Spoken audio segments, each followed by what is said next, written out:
I've always said Minnesota is the ice dam capital of the world, but they showed us up this time.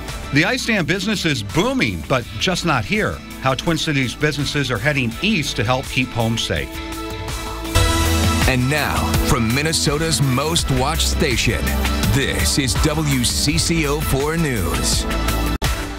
Well, this is usually a busy time of year for ice dams. Yeah, but not this year. All the action is happening on the East Coast. We're going to show you how some Twin Cities businesses picked up and traveled out there to try to help people with the mess they're dealing with. Look at that. More snow is on the way for Boston as they inch closer to the snowiest winter of all time. They could see 2 to 4 new inches tomorrow with this latest storm. Right now, the city is only 3.6 inches away from the snowiest winter in history. And while this season has been a nightmare for the East Coast, all that snow and ice is giving a Minnesota business one of their busiest seasons ever. And Kylie Burse is here to explain why. Yeah, here in Minnesota, we're no stranger to ice dams, but on the East Coast, they need all the help they can get. That's why the ice dam guys are all in Boston right now. It's like Alcatraz. I don't know. You look out your window and all you see is the back of an ice dam. Joe Palumbo has been in the ice dam business for 17 years. That is 5 feet of solid ice. But has never seen anything like this. Ice dams that go from the overhang, that go all the way to the ground, freeze to the ground, and then build themselves back up. Quite a difference from the mostly bare rooftops in Minnesota. Absolutely nothing.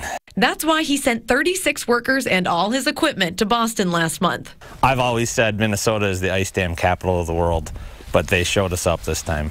Which is perfectly clear from the pictures sent to him every day. That's all ice. I mean, it looks like a freaking gingerbread house with frosting coming down. He says business is already twice what he saw last year during Minnesota's record winter. 300 to 400 calls steadily a day, sometimes breaking 1,000.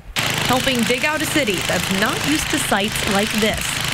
They don't have a lot of ice dam removal companies because they're really not necessary. This year, the just sheer amount of snow, no wind or warm weather could have helped them. That's why the ice dam guys are working around the clock for some very grateful homes. They've been so nice to us, generous tips. So many of my guys have been invited in for dinner, out for drinks. We'll work in Boston any day, any year.